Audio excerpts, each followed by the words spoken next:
irmãos, graça e paz. Eu quero pedir um favor, né? A pedido também do pastor, que vamos ficar um pouquinho mais juntos. Fica melhor assim para atenção. Se todos estiverem aqui, fica bem melhor, porque aí eu foco, né, a atenção para cá. Bom dia, se vocês puderem vir para cá também, por gentileza, ficarem aqui, eu agradeço.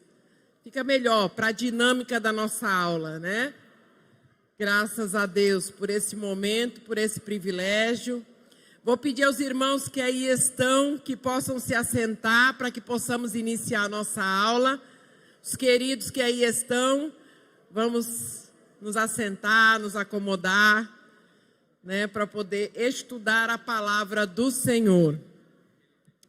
É um privilégio virmos à faculdade, à universidade, né, do estudo da palavra do Senhor.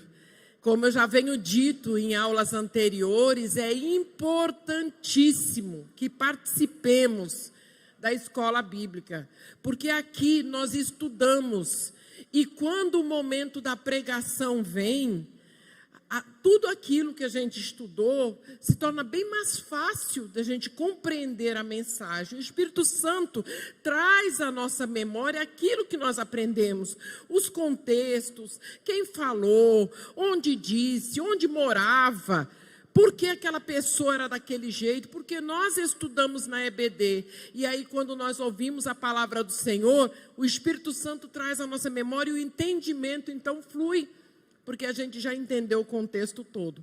E nós estamos estudando, durante esse período, esse semestre, nós estamos estudando as parábolas. Está sendo um estudo bem gostoso, porque a forma de ensinar do Senhor Jesus era bem simples. Bem simples. Simples e ao mesmo tempo profunda, porque os ensinamentos que o Senhor aplicava ao povo naquele tempo e nos dias de hoje, porque a palavra é viva, ela se renova, e aquilo que os nossos irmãos aprenderam há tantos e tantos anos, para nós hoje parece tão vivo, tão recente. É assim a palavra do Senhor. Então, hoje nós vamos continuar estudando sobre as parábolas, e hoje nós vamos estudar um tema bem simples, é um texto bem simples e fácil de entendimento, mas certamente o Senhor vai falar aos nossos corações algo novo com esse estudo. Então, hoje nós vamos estudar o apego ao que é material e temporal, através da parábola que o Senhor Jesus contou acerca do rico insensato.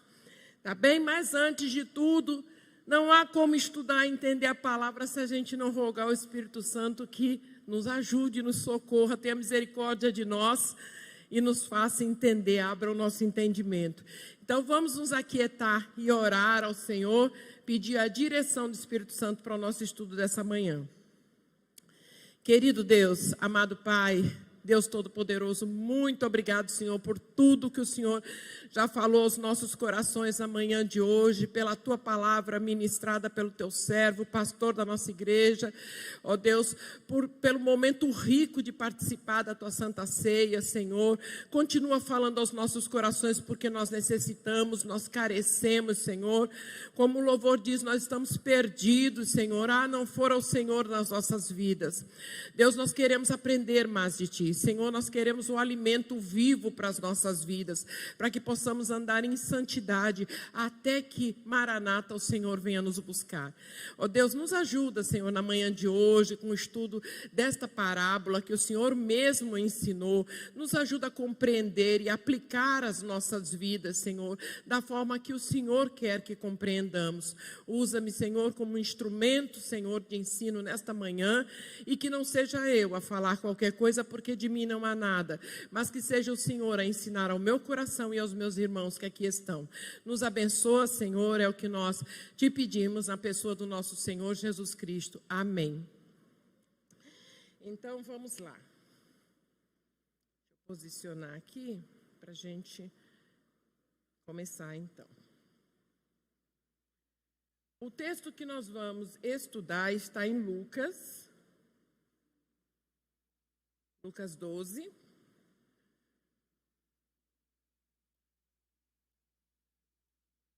Nós já estudamos até a lição 7, temos mais 6 pela frente. Aí, ainda temos essas lições, graças a Deus. E hoje nosso tema é a parábola do rico insensato. O texto é bem pequenininho, nós vamos ler com os irmãos, que já devem ter posicionado aí, né, sua Bíblia. Lucas 12, dos versos 13 a 21. O título dessa parábola é Jesus reprova a avareza. Nesse ponto, um homem que estava no meio da multidão lhe falou: Mestre, ordena a meu irmão que reparta comigo a herança. Mas Jesus lhes respondeu: Homem, quem me constituiu juiz ou partidor entre vós? Então lhes recomendou: Tende cuidado e guardai-vos de toda e qualquer avareza, porque a vida de um homem não consiste na abundância dos bens que ele possui. E lhes proferiu ainda uma parábola, dizendo: O campo de um homem rico produziu com abundância. E arrazoava consigo mesmo, dizendo: Que farei, pois não tenho onde recolher os meus frutos? E disse: Farei isto: destruirei os meus celeiros, reconstruí-los-ei maiores, e ali recolherei todo o meu produto e todos os meus bens. Então direi à minha alma: tens em depósitos muitos bens para muitos anos. Descansa, come, bebe e regala-te. Mas Deus lhes disse: Louco, esta noite te pedirão a tua alma, e o que tens preparado, para quem será? Assim é o que entesoura para si e não é rico para com Deus.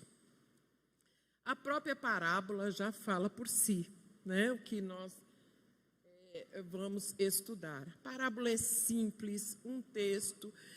E aí a gente tem um texto de Mateus, né? No livro de Mateus, no capítulo 6, 21, que diz: Pois onde estiver o seu tesouro, aí também estará o seu coração.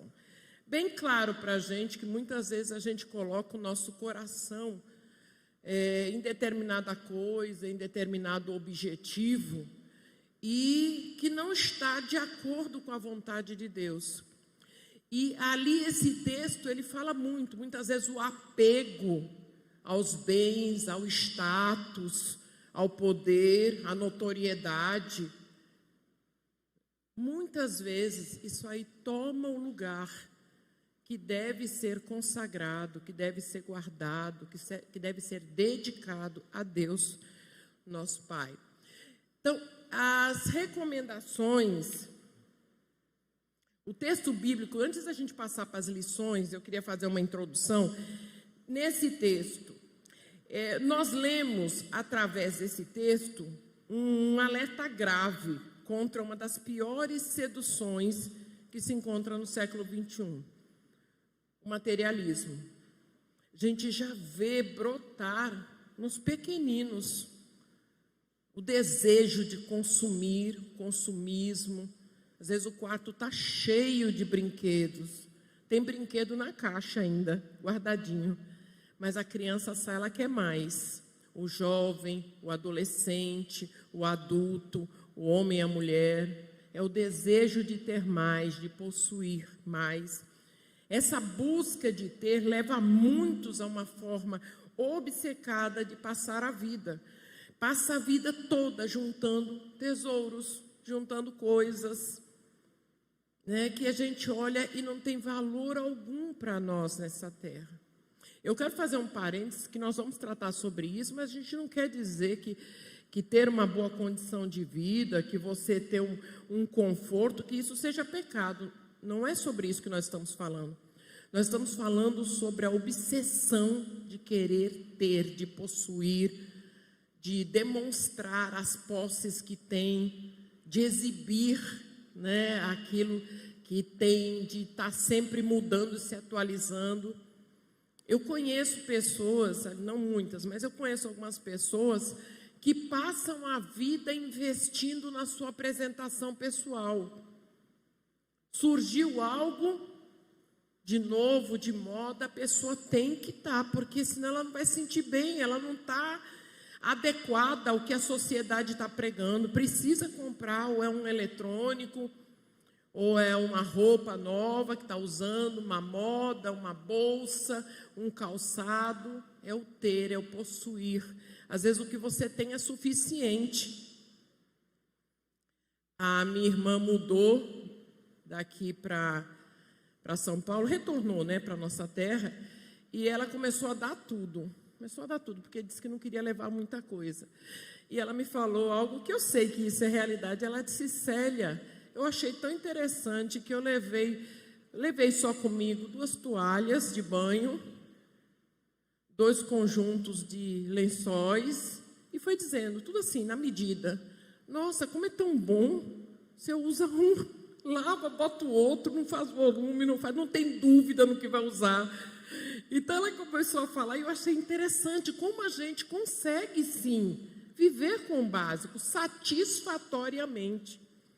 O que nós estamos falando, o que essa parábola vem nos ensinar, é o nosso foco, é o nosso coração voltado para aquilo que é materialismo e que não vai nos levar a nada, vai ficar. Não tem aquele dito que as pessoas dizem: morreu, não levou nada, ficou tudo aí. E muitas vezes heranças, né, grandes, que ficam só para quê? Para os filhos estarem se degladiando, se odiando, deixando de falar um com o outro, porque um pegou. E o texto vem falar justamente sobre isso. O contexto onde Jesus começa a contar essa parábola se dá num homem que chega para Jesus, procurando Jesus, porque ele conhece aquele Jesus que prega, que cura, que salva, que multidões estão atrás dele. Então ele vai em direção ao Senhor Jesus, para que resolvesse, porque naquele tempo os rabinos, eles atuavam não só no âmbito espiritual, mas social também. Eles aconselhavam, eles tiravam dúvida, eles orientavam, e aquele homem foi até Jesus para pedir a ele que obrigasse o irmão a dividir a herança com ele. Veja, ele não foi até Jesus para pedir um aconselhamento. Senhor Jesus, o que o senhor acha? Devemos dividir? Não. Não, ele disse: Senhor, quero que o senhor peça ao meu irmão que divida a herança comigo. Ainda foi na autoridade. Quanto ele podia obter do Senhor Jesus ali, como o perdão dos seus pecados, o ensino da palavra, a cura espiritual, quanto ele podia, mas ele queria que o Senhor intervisse na divisão da herança. Era no que o coração dele estava alojado. É nesse contexto, nessa situação, que o Senhor Jesus, então, conta uma parábola, porque ele quis ensinar aquele homem, e sabendo que essa era uma questão crucial, uma questão perigosíssima para o povo, então ele fala aos demais através da parábola, não só aquele homem, porque era uma situação comum as pessoas estarem ali apegadas a tesouros. Então, o que nós colocamos no nosso coração, quando nós colocamos no nosso coração coisas terrenas, como isso que eu já falei, de bens, ou até posição social, poder, nós estamos nos preocupando demasiadamente. Passamos a vida nos preocupando em como adquirir, poupando para adquirir, e depois, quando a gente adquire, a gente quer multiplicar. E sabe o que acontece? Às vezes a pessoa passa a vida toda buscando aquele objetivo, e quando ele alcança, ele não é mais satisfatório. Ele não atende mais a necessidade, é preciso mais. Então, a questão da cobiça, ela é tão perigosa e tão ilusória, que a pessoa acha que ela vai ficar satisfeita, que a felicidade dela está depositada naquilo que ela precisa, naquele objeto, naquela situação, e quando ela obtém, acontece algo inusitado. Não é mais isso que eu quero mais. Isso aí já não me satisfaz. não é suficiente mais, não me traz felicidade o quanto eu esperava, eu quero mais. E a natureza do ser humano é essa. E conhecedor da natureza, obviamente, o Senhor Jesus, então, alerta aquele povo sobre esse perigo. O texto, então, fala de dois homens, um que está ali praticamente ordenando a Jesus, né? Que impõe ao seu irmão que divida a herança. Ele está preocupado, está no verso 13 aí do nosso texto, ele está preocupado com a herança. E o segundo, que é o da parábola que Jesus conta, ele está preocupado porque ele produziu extraordinariamente no seu campo uma bênção grandiosa e agora ele não sabe onde guardar. Esse é o dilema do segundo homem. Ele obteve tanto, a bênção foi grandiosa, foi maravilhosa, e o dilema dele todo é onde armazenar, onde guardar para o meu próprio deleite. O primeiro homem do texto procura Jesus, embora reconhecendo Jesus como mestre, ele impõe, como eu falei, ele está tão longe de entender das necessidades cruciais para ele, que ele impõe a Jesus apenas que intervenha nessa questão da herança. Esse homem, certamente, ele conhecia Jesus. Naquele tempo, ele conhecia a fama, os milagres, as pregações de Jesus, e o procurou para que resolvesse esse conflito familiar. Veja, nós temos ouvido, eu acredito que cada um dos irmãos aqui tenha conhecido, ou pelo menos tenha ouvido falar, de alguma família em que os irmãos se degladiam, brigam por causa de divisão. Às vezes é um terreninho, né? E os irmãos brigam, às vezes deixam de falar, aquela amizade de infância, aquele companheirismo, aquele amor todo, ele finda na hora de discutir, quando um pai, a mãe vem a falecer, e aí deixou aquele bem, aí pronto. Aí começa, e muitas vezes nem descansou, às vezes está enfermo, está indo ali, vai, não vai, e os filhos já estão, quem vai ficar com o quê? É triste, é muito triste isso. Então, as pessoas, aquele homem, ele estava procurando Jesus, e ele estava procurando a pessoa certa, ele procurou a pessoa certa, uma pena que ele tenha procurado com a motivação errada. Então, a sua preocupação maior, ao aproximar-se de Jesus, não foi de confessar, obter perdão pelos pecados que ele cometeu, e nem estava em busca de maiores conhecimentos, de aprender com o mestre.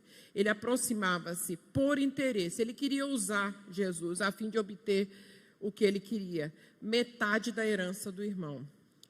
Essa questão, essa situação te traz à memória algo que hoje algumas igrejas estão vivenciando, essa coisa de buscar Jesus, não pela pessoa, e buscar Jesus não pelo que Ele pode fazer na minha vida, a transformação, a cura, a salvação que eu posso obter através do Senhor Jesus, mas buscar porque Ele vai me conceder algo. Eu vou dar uma oferta, mas o Senhor vai redobrar, vai encher os meus poços, né? Vai transbordar os meus poços. Então eu vou dar aquela oferta. Te traz à memória a teoria da prosperidade. Então hoje nós encontramos muitos desses casos aí citados, de pessoas que procuram Jesus, não pela salvação, não pelo que Ele representa, não pela pessoa dEle, pelo sacrifício que Ele fez por nós, e sim pelo que Ele pode me dar, pelo que Ele pode me conceder, pela porta que Ele pode me abrir de emprego, por aquela dívida que está lá na justiça, por aquela ação por uma oferta que eu vou dar, e eu sei que se eu continuar dando aquela oferta, muita coisa vai. É a teoria, a doutrina da prosperidade que prega isso. Prega o ter e não buscar o Senhor Jesus. Os adeptos dessa doutrina, eles procuram Deus pelos seus próprios interesses terrenos. querem enriquecer barganhando, fazendo troca. Se o Senhor me conceder isso, eu te dou isso. É a barganha com Deus. A oração é mais ou menos nessa linha. No verso 15, e disse-lhes, o verso 15 diz: acautelai-vos e guardai-vos da avareza, porque a vida de qualquer não consiste na abundância do que possui. Jesus então aproveita essa situação para falar não somente àquele homem, mas a todos através dessa parábola.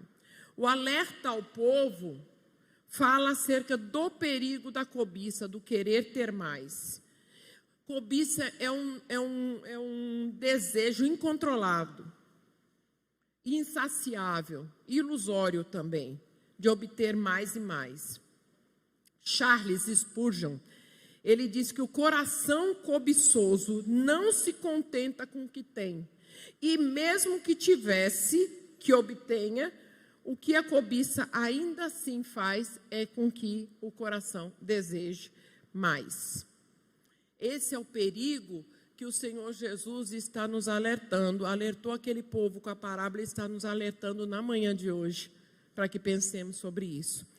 Então, no item 1, a nossa lição está dividida em 3 partes. Na primeira parte, diz assim: as preocupações do cristão devem ultrapassar as questões de ordem material. Então, a preocupação do verdadeiro cristão deve ultrapassar essa questão material. As preocupações dos que estão apegados às coisas materiais, e olha assim, ricos e pobres, tá? Essa palavra não é somente para quem tem, condições muitas, ricos e pobres. As preocupações dos que estão apegados às coisas materiais, ricos e pobres, giram em torno de 2 questões básicas. O que fazer quando não se tem? E o que fazer quando se tem? Olha o paradigma, né? Olha as 2 questões, para o rico e para o pobre. O que fazer quando eu tenho? É o caso do fazendeiro. Transbordou e ele estava pensando o que fazer com tanta bênção que ele recebeu. E muitas vezes também aquele que não tem se preocupa tanto, a ansiedade é tanto com o que vai ter, com o que precisa. E a preocupação é essa: o que fazer quando não se tem? A fim de corrigir essa preocupação que acaba por escravizar o homem, Jesus nos ensina a priorizar o reino, a viver na dependência. Irmãos, eu acho que todos nós, alguns podem dizer assim, misericórdia, está repreendido no nome de Jesus. Alguns podem dizer até pensando, mas eu acho que todos nós deveríamos passar pela situação de necessidade, nem que seja momentânea. Porque o aprendizado que a gente obtém quando a gente aprende a depender somente de Jesus. Quando você olha para um lado e olha para o outro e olha para frente, você não vê nada. Mas eu aprendi a depender do Senhor Jesus. A sensação é tão maravilhosa, sabe por quê? Porque Ele corresponde. Ele não nos deixa frustrados. Você diz, e agora? Agora eu estou dependendo, agora não tem jeito, eu dependo do Senhor Jesus. Ele entra com providência para te provar que você não está sozinho, para te provar que Ele é o Deus de todo o ouro, de toda a prata, de toda a riqueza, da cura, do que você precisa. Ele provê, não na minha hora, na hora que eu quero, que eu chego como esse rico, diz ali para o meu irmão que divida a herança dele comigo. Não, não é assim não. É a hora que o Senhor tem preparado para nós. E nós só precisamos descansar. A parábola que nós estamos estudando fala sobre isso. Não apego às coisas materiais, não se angustiar, não se preocupar com o ter. O Senhor nosso Deus, o Senhor Jesus, provê aquilo que necessitamos, na medida que necessitamos e no momento que deve ser. Pronto, é só isso que nós precisamos saber e descansar. Agora, a nossa tarefa é lidar com o nosso emocional, o nosso psicólogo, nosso psicológico, é lidar com ele, é estar dizendo o tempo todo, descansa. O Senhor Jesus vai entrar com providência, é você conversar com você.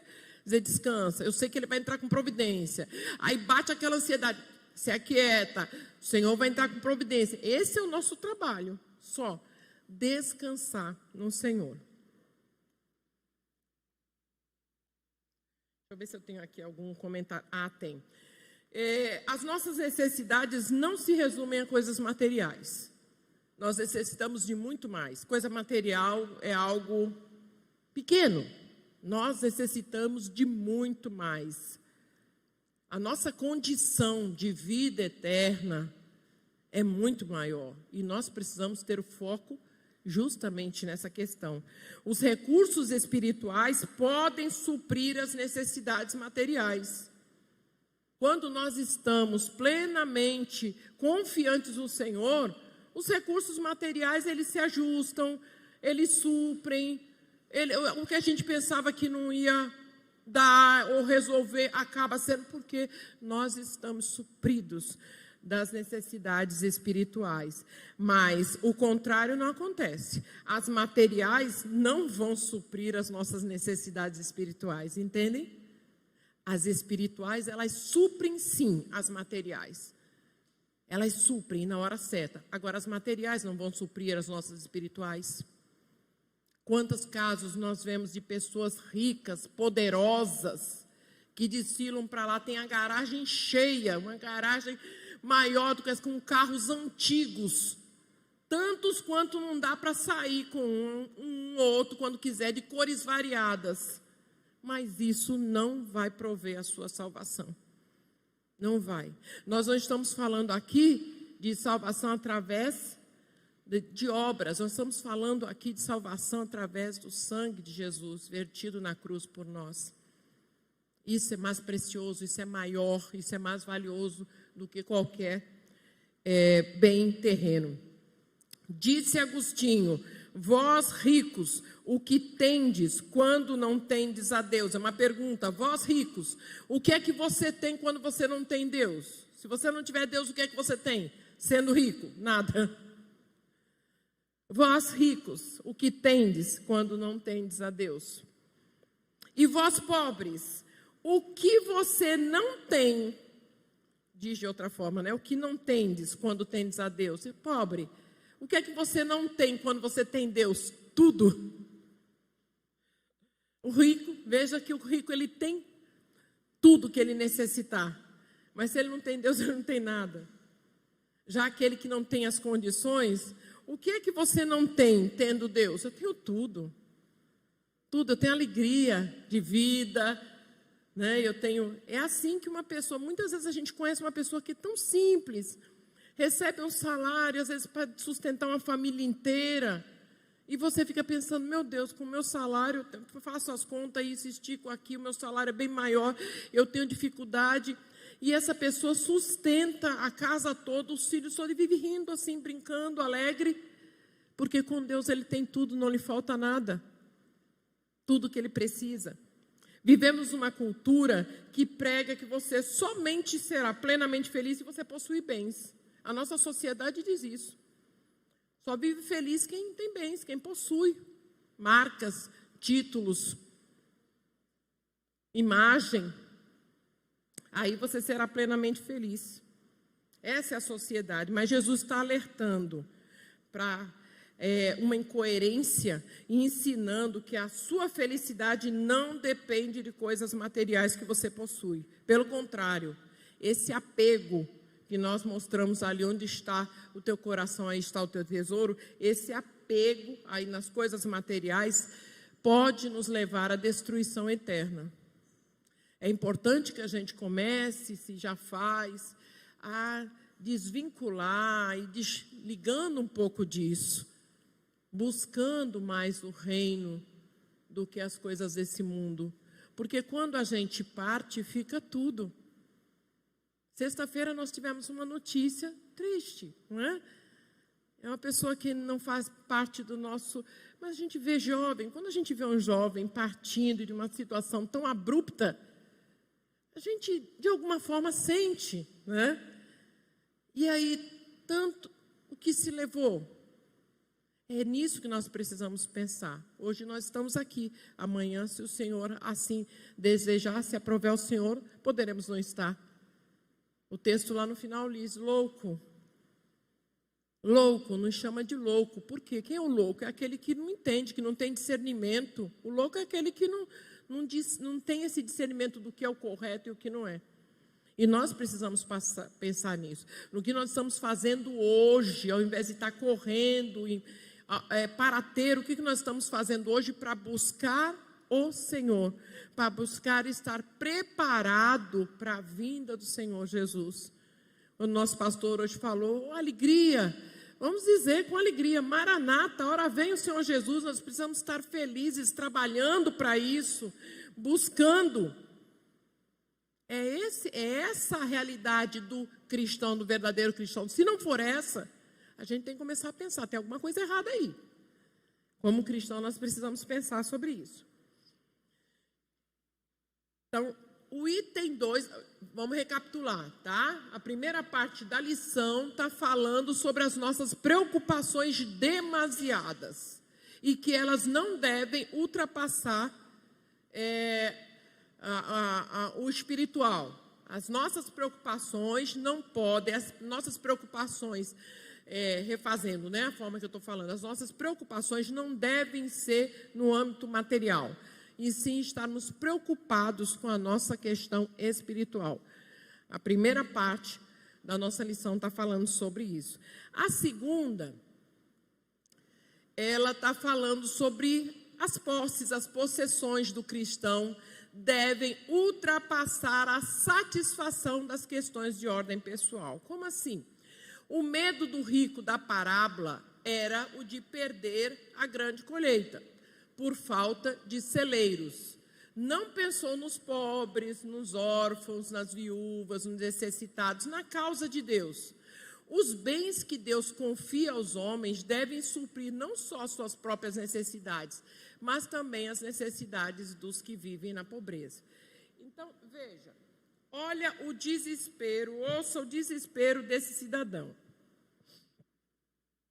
O campo de um homem rico produziu com abundância.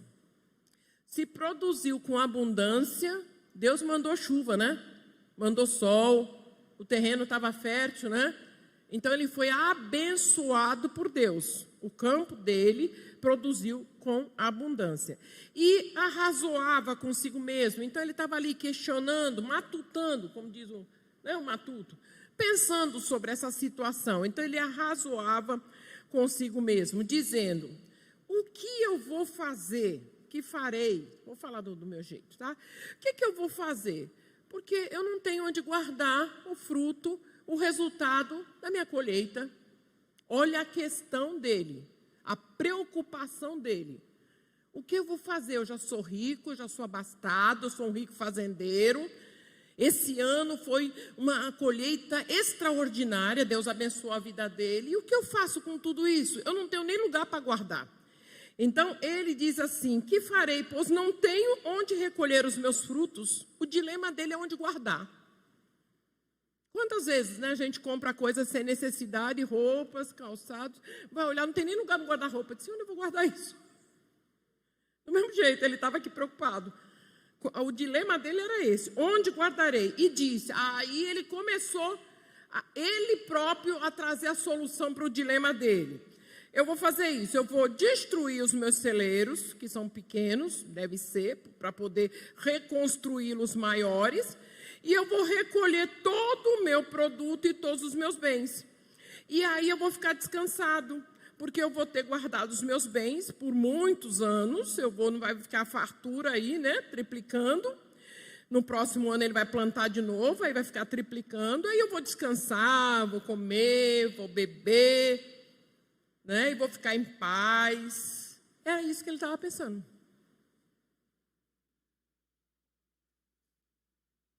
as necessidades, o que Deus provê para nós já ouvimos falar muito sobre isso, né? Que tudo que nós temos não é nosso, é de Deus. É Ele quem provê. Nós somos o quê, irmãos? Dos nossos bens? Mordomos, né? Ele nos permite cuidar, né? Administrar. Mas tudo que é nosso é de Deus. Agora, o Senhor diz que os bens que Deus confia, a palavra do Senhor diz que os bens que Deus confia aos homens é para suprir as nossas necessidades, mas também as necessidades daqueles que nós encontramos ao nosso redor e que são pobres, não têm condição alguma. Deus multiplicou extraordinariamente a colheita desse homem e ele poderia distribuir, poderia de repente nem dar tudo, mas metade, essa parte eu vou dar aqui, essa parte eu vou doar aqui, essa aqui é ao meu redor, mas ele estava preocupado em onde guardar. Mais e mais, era essa a preocupação desse homem. Então, o rico insensato, ele estava centralizando em si mesmo. Notamos, então, por essas colocações que eu li, ele fala sempre no pronome possessivo, né? Meus frutos, meu celeiro, meu produto, meus bens, minha alma ficará em paz. Ali ele está pensando só nele.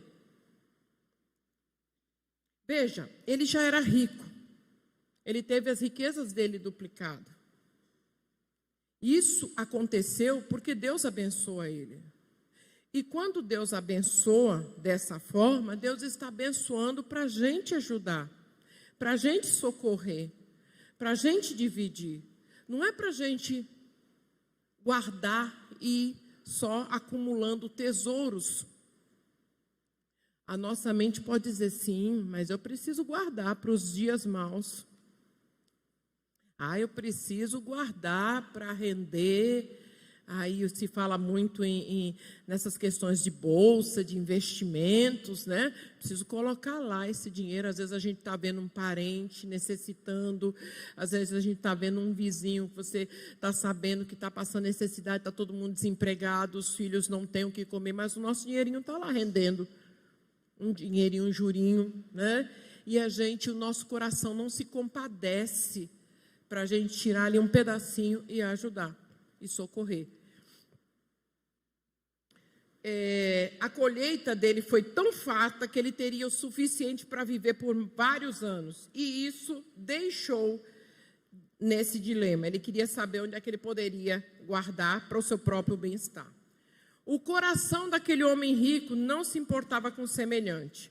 No Antigo Testamento, Deus cita em vários momentos as classes que, como cristãos, nós devemos socorrer. Quem são? Oi?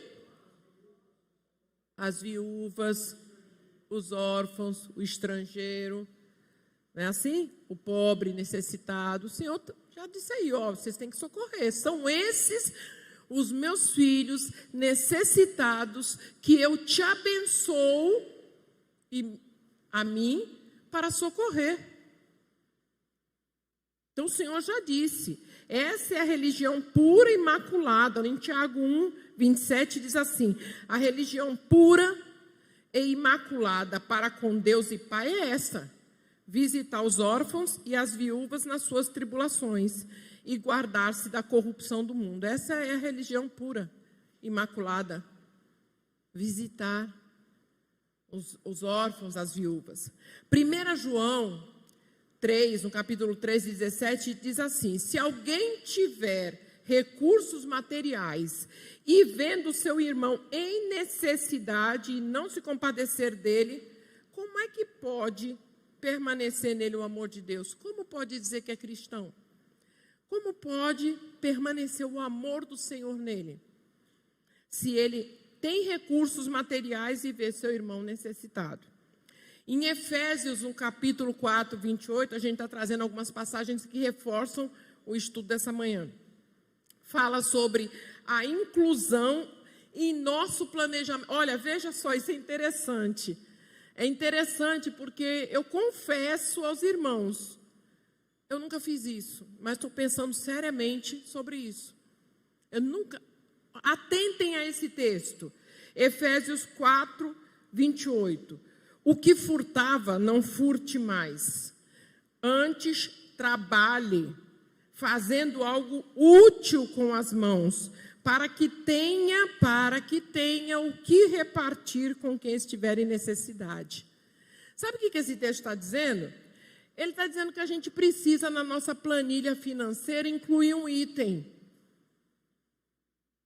Esse item é para ajuda daquele que passar pelo seu caminho, que você está sabendo de alguma situação. É uma reservazinha que você vai socorrer, porque os bens não são nossos, nós somos mordomos, porque o Senhor já nos ordenou que nós socorrêssemos. Ele nos dá, e não é só para o nosso próprio deleite, não. É para suprir as nossas necessidades, mas é para a gente socorrer o órfão, a viúva, o estrangeiro, o necessitado. Então, esse texto está dizendo, faça algo útil com as suas mãos, que tenha que repartir com quem estiver em necessidade. Aquele homem rico, ele não estava cogitando nada sobre isso. A idolatria dele às posses, ao dinheiro, ao tesouro, era muito forte, que ele nem cogitou ser grato a Deus pela grande bênção que recebeu. O texto nem disse se ele está agradecendo a Deus por essa bênção que ele deu, nem isso ele pensou. Por tão forte que é a idolatria à posse ao que ele tem. Quando esse homem teve superabundância de bens, a única coisa que não lhe faltou pela mente foi a ideia de dividir, que não passou pela mente dele. Foi a única coisa que não passou pela mente dele foi a ideia de dividir, de ajudar a outros. Sua única angústia era saber o lugar onde armazenaria os seus bens. Tudo que nós temos é de Deus. Nós já falamos aqui, nós somos mordomos. E os bens que Deus confia a nós devem suprir não só as nossas próprias necessidades, mas também a necessidade dos que vivem na pobreza. Está em 2 Coríntios 9, 8 a 14, que é o texto que nós lemos. Então, a segunda parte da nossa lição, recapitulando, fala sobre o que nós estamos fazendo com as posses que Deus nos abençoou. Traz essa questão para a gente pensar. O que é que nós estamos fazendo com as posses? E também traz a questão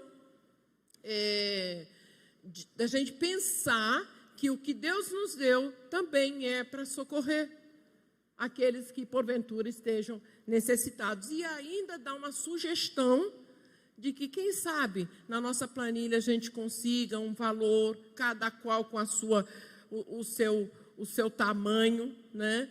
Mas que faça esse exercício de, vou fazer uma reservazinha aqui, esse aqui, se alguém aparecer na minha vida precisando de um pão, de um leite para os meninos, é dessa reservazinha aqui que o Senhor me abençoou, que eu vou estar abençoando a outros.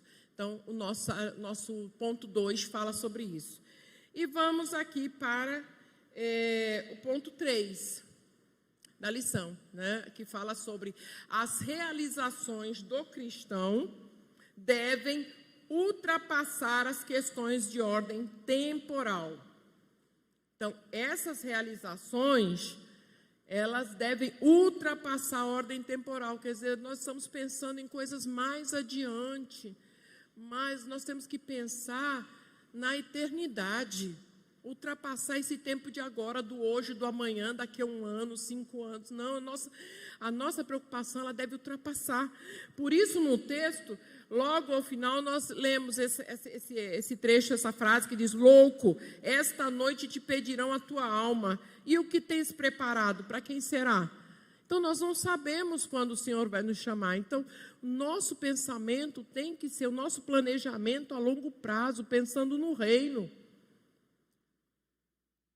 Porque é loucura estar pensando no hoje, no amanhã, daqui a 5 anos, se eu nem sei. Quem detém o domínio da minha vida é Deus Todo-Poderoso, é o meu Pai. Então, por isso chama louco. Em sua insensatez, ele nunca havia pensado nisso. Não conseguia pensar na dimensão espiritual e eterna da vida. Era rico para consigo, mas não era para com Deus. Então, a riqueza dele era só temporária. Louco, quando chama, né, louco, como eu já falei, é quem não sabe o que faz. Aquele homem rico, por causa das seduções da vida, estava totalmente despreparado para o juízo de Deus. E há pessoas assim, que são tão seduzidas por possuir bens materiais, tão preocupadas em não perdê-los e sim multiplicá-los, que deixam essas preocupações ocuparem o primeiro plano da sua vida, sobrepondo ao amor de Deus. Então, riqueza não é ter posses diante dos homens, é ter diante de Deus as riquezas espirituais, desligando-se do que? Da avareza. Sabe o que é avareza? É aquele sentimento de quando alguém vem fazer, de repente, uma campanha para ajudar um irmão ou alguém que está passando uma necessidade, você tem, mas, poxa, tem que dar mesmo? Aí bate aquele, né? É isso aí que é avareza. Quando você pensa duas vezes. Quando você para pensar, aí já foi, já era. Sabe por quê? Porque até o seu dar não veio de coração. Até o seu dar. Quando você para assim para pensar, será? Aquela doação já não é do fruto, no fundo do seu coração. O coração que é solidário, na hora que vê, chama. Não, fulano, faça aqui, ó, ajude aqui, ó. Não precisa nem dizer nada, está aqui, ó, uma oferta aqui para ajudar. É aquele que dá com alegria. Essa é a riqueza que o Senhor nos ensina aqui, a riqueza de Deus, né? Vamos, enfim, estamos chegando ao final. Essa parábola contada por Jesus é um aviso a todos quanto podem, em meio à prosperidade material, cair na tentação de confiar na riqueza e esquecer daquele que é o doador de todas as bênçãos. A vida não é apenas haver, adquirir, conservar, mas é ser, formar o coração, a consciência, ser útil ao próximo, enfim, ser rico para com Deus. Tem um texto de Chaplin que diz assim, afirma que as verdadeiras riquezas são as da alma. A vida autêntica do homem. Essas são as verdadeiras riquezas. O desenvolvimento espiritual, por consequente, deveria ser motivo de maior preocupação por parte dos homens. A ansiedade legítima, isto é, que visa as riquezas da alma, é a que agrada a Deus e automaticamente traz suas bênçãos sobre as coisas materiais. A ansiedade legítima sobre as riquezas espirituais, será que eu estou preparado? Será que eu estou buscando santidade? Será que eu estou fazendo o que é correto aos olhos de Deus? Essa ansiedade legítima, essa é a que agrada a Deus. E não a que eu vou ter, o que eu vou conquistar, ao contrário. Então, o item 3, a parte 3, chegamos já. A parte 3 está falando justamente sobre isso, né? Sobre a gente estar preocupado, não com o aqui e agora, mas com a eternidade. Então, é um espaço de tempo, né, temporal, ele é bem mais longo. E eu queria aqui agora, eu dei a lição, ela é prática, nós temos 15 minutos, né, André? Eu queria fazer uma atividade aqui com vocês. E eu acho que dá para a gente fazer rapidinho, porque as questões para a gente refletir, eu acho que é um exercício muito bom para a gente. Vamos ver aqui as questões bíblicas. Eu queria pedir a alguém que comentasse sobre esta pergunta que aí está. E você de casa também, tá? Você também pode aí estar respondendo e pode estar pensando sobre isso. O que a Bíblia diz sobre o indivíduo que tem riquezas, mas que é pobre espiritualmente? A cola está ali do lado, Salmo 49, 16, 20. Eu gostaria que um de vocês pudesse abrir, ler e vir até aqui responder o que é que você, se não quiser vir até aqui, a gente leva o microfone, né, irmão? Está aqui, ó. Pode responder de onde você está, responder essa pergunta. A Bíblia, o que ela diz sobre o indivíduo que tem riquezas, mas que é pobre espiritualmente? Salmo 49, 16 a 20. Faça uma leitura e fale com as suas palavras. Pode levantar a mão, aquele que levantar primeiro. Nós temos 5 perguntas, tá? Por isso, se a gente puder agilizar um pouquinho, 5 para dividir nesses 15 minutos. Quando a gente trabalha assim essas questões, é bom porque fixa.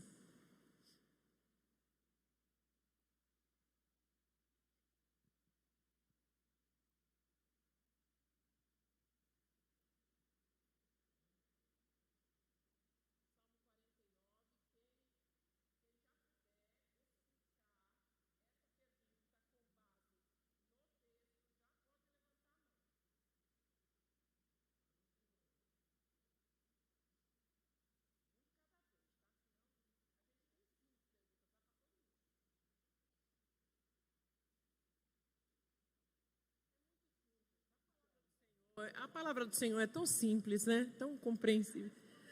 Já está, olha, eu só quero... E depois você diz, se não quiser dizer também, se você conhece, não precisa dizer o nome, conhece alguém assim? Que é rico, abastado, mas que é tão pobre espiritualmente. Quem é? Tem alguém aí já comigo? Pronto, vamos ouvir. Não temas quando alguém se enriquece, quando a glória da sua casa aumenta. Pois quando morrer, nada levará consigo, a sua glória não descerá após ele. Ainda que ele, enquanto vivo, se considera feliz e os homens o louvam, quando faz o bem a si mesmo. Ele irá ter com a geração de seus pais. Eles nunca mais verão a luz. Mas o homem, embora esteja em honra, não permanece. Antes é como os animais que perecem.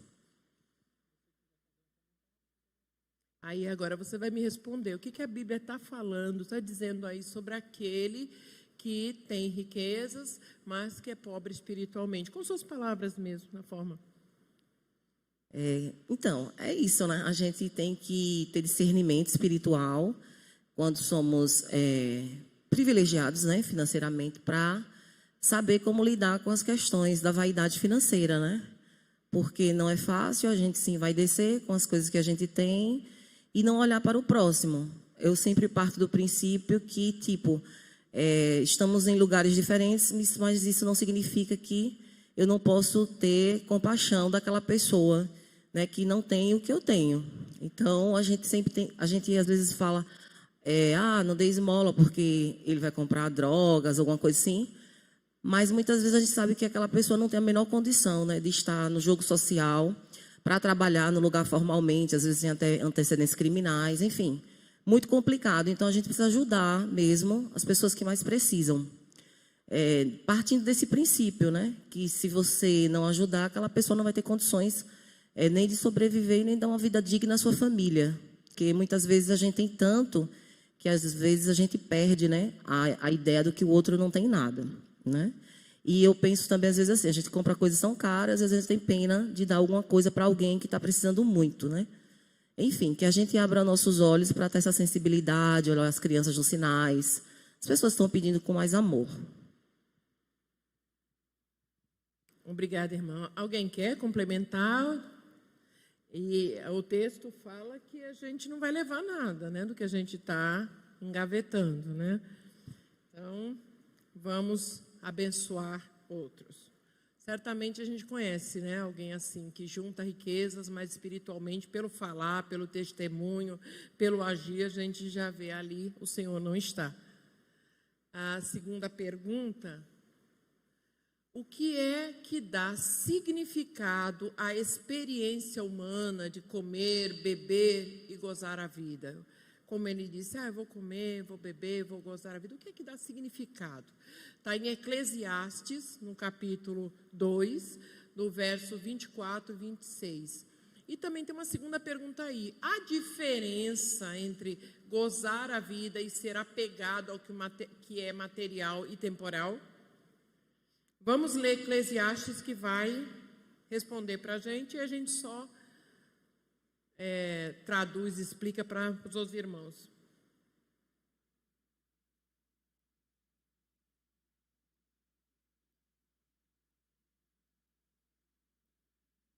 capítulo 2, de 24 a 26.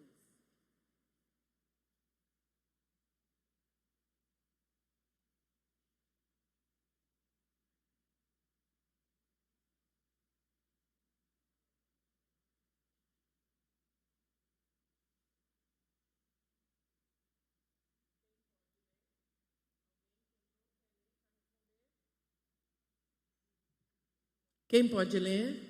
Encontrou e quer responder?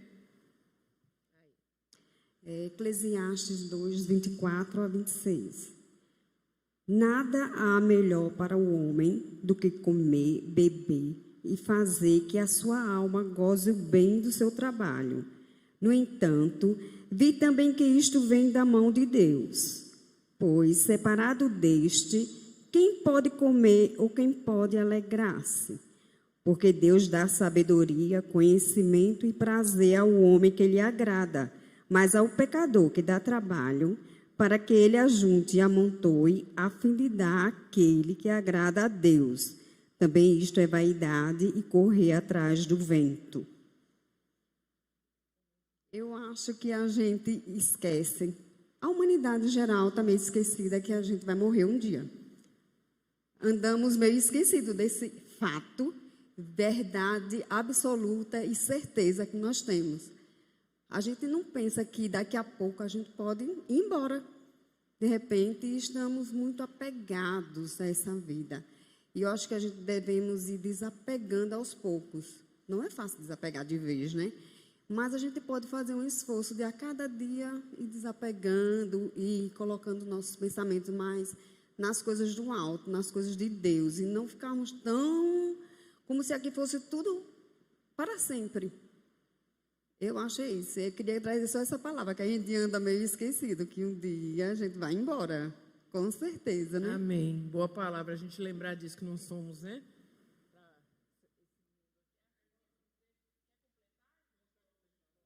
Sim, claro. Vai enriquecer a nossa aula. Eu falo alto. Mas melhor, fica melhor. Irmãos, eu quero dar um testemunho. Desculpe se eu demorar um pouquinho.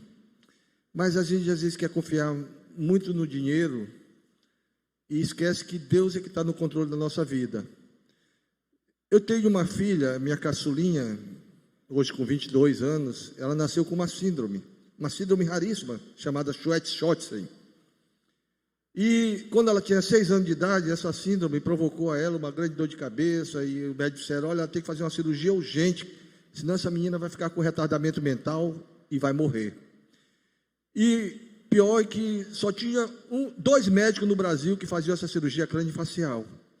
E nós começamos a orar e ninguém sabia onde estavam esses médicos. E uma amiga nossa lá em Ilhéus, eu morava em Ilhéus nessa época, ela disse, gente, vocês são um casal de oração, olha, uma amiga minha, uma colega minha que fez um curso de medicina e tal, de cirurgia plástica, ela está em Feira de Santana fazendo um simpósio, eu vou lá, vou levar umas fotos da cabeça da sua filha para ver o que é que ela diz.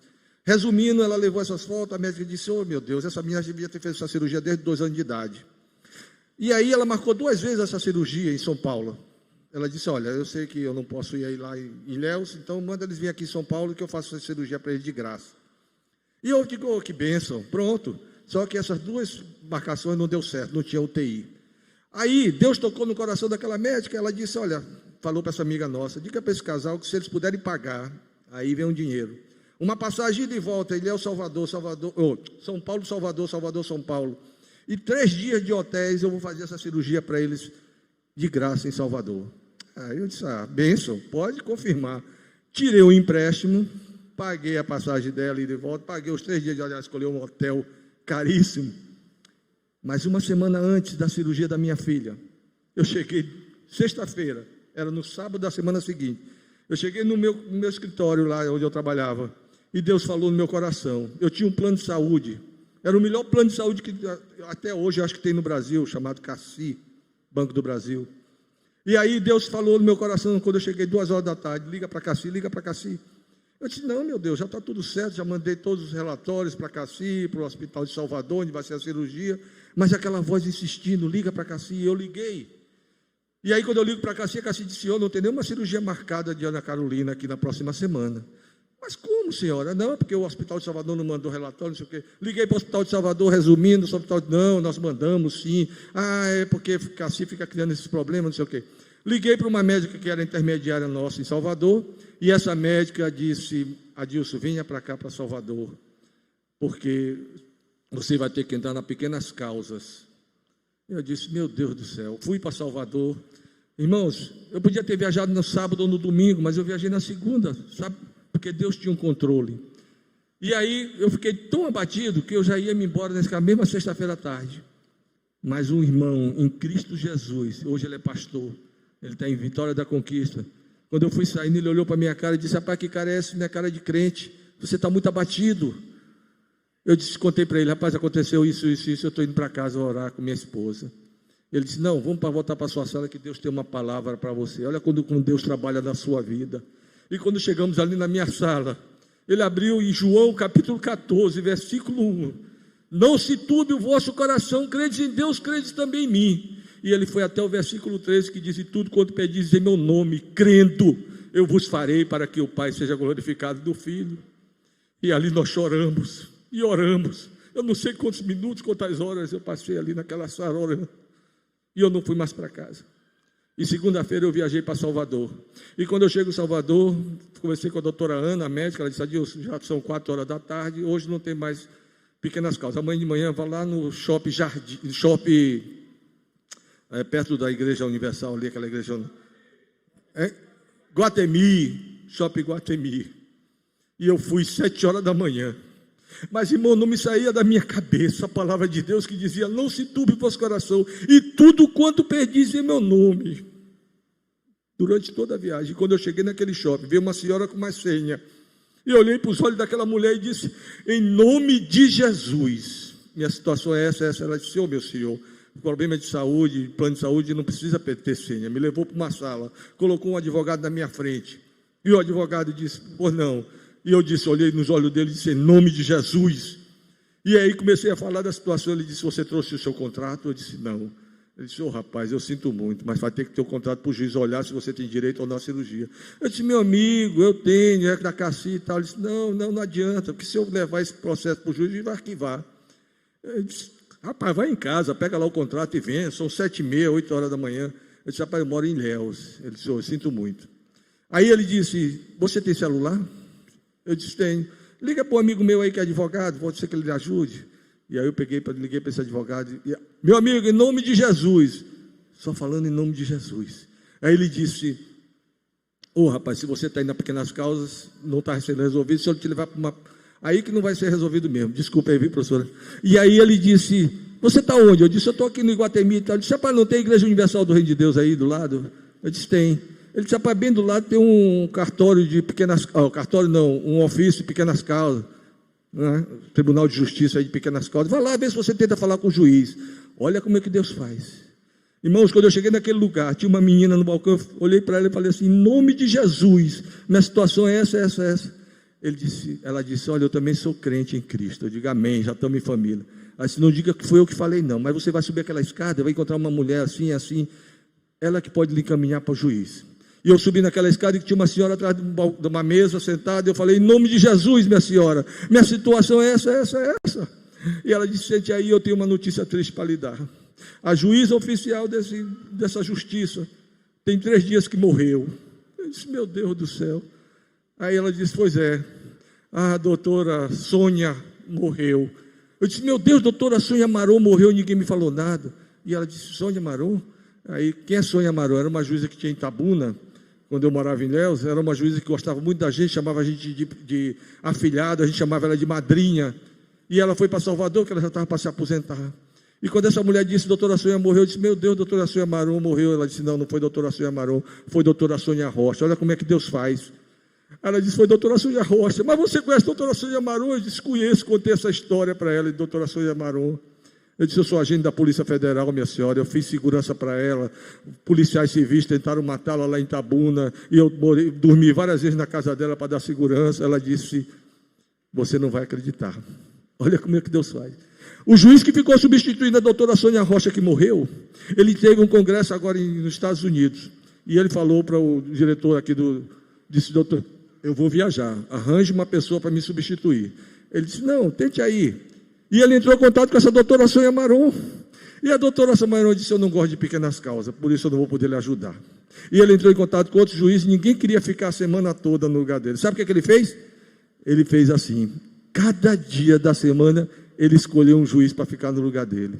E naquela terça-feira, irmãos, quem ficou no lugar dele? A doutora Sônia Maron. Doutora Sônia Maron. Quando aquela mulher falou aquilo, a doutora Sônia Maron está aí. Eu comecei a chorar e dar glória a Deus e aleluia. Irmãos, eu estava confiando no meu dinheiro, achando que eu pagando a passagem daquela médica sabe, hotel, estava tudo resolvido. Mas Deus tinha um propósito para mim na minha vida.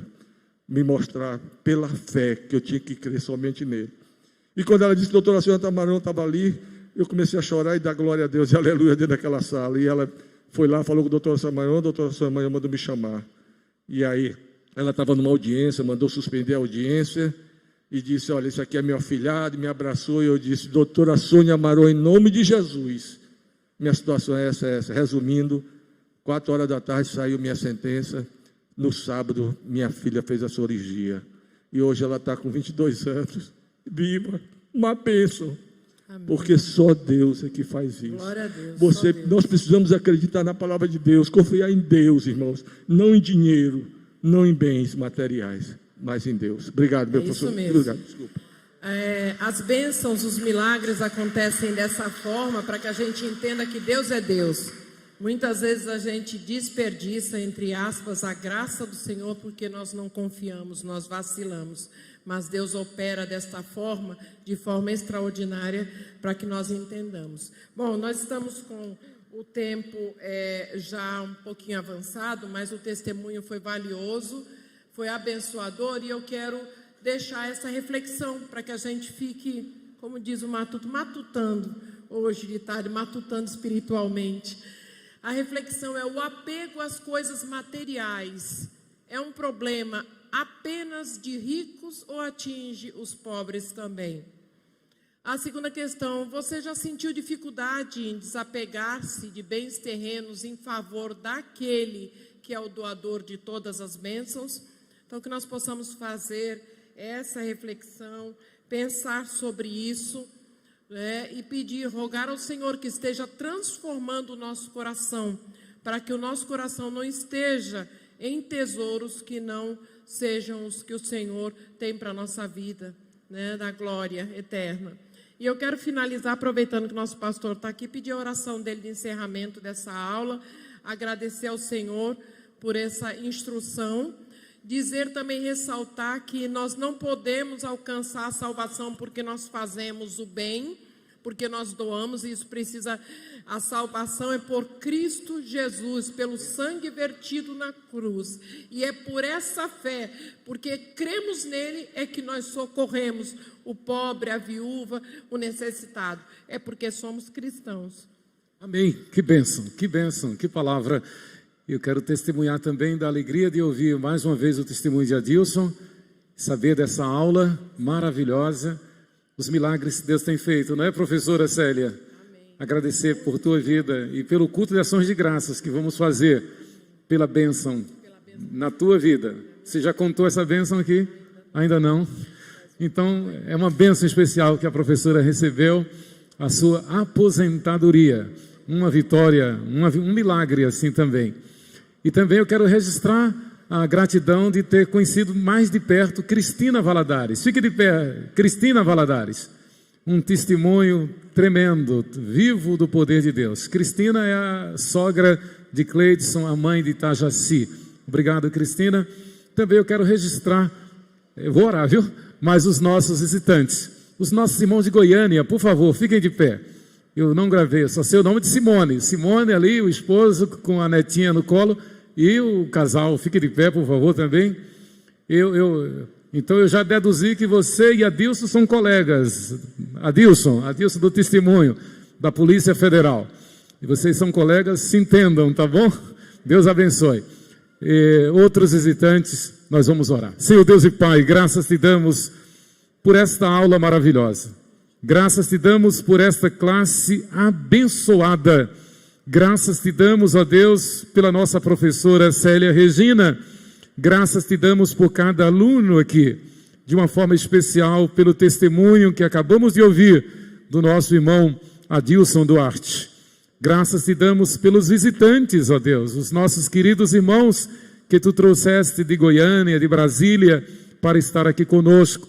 Pela influência do nosso irmão Valderison Caldas, lá da JK, recomendando a 12 de agosto. Graças te damos pelo testemunho de Cristina Valadares. Pai, leva-nos em paz aos nossos lares e traze-nos na paz do Senhor, logo mais à tarde, à noite. Em nome de Jesus. Amém. Deus abençoe. Um abraço a todos.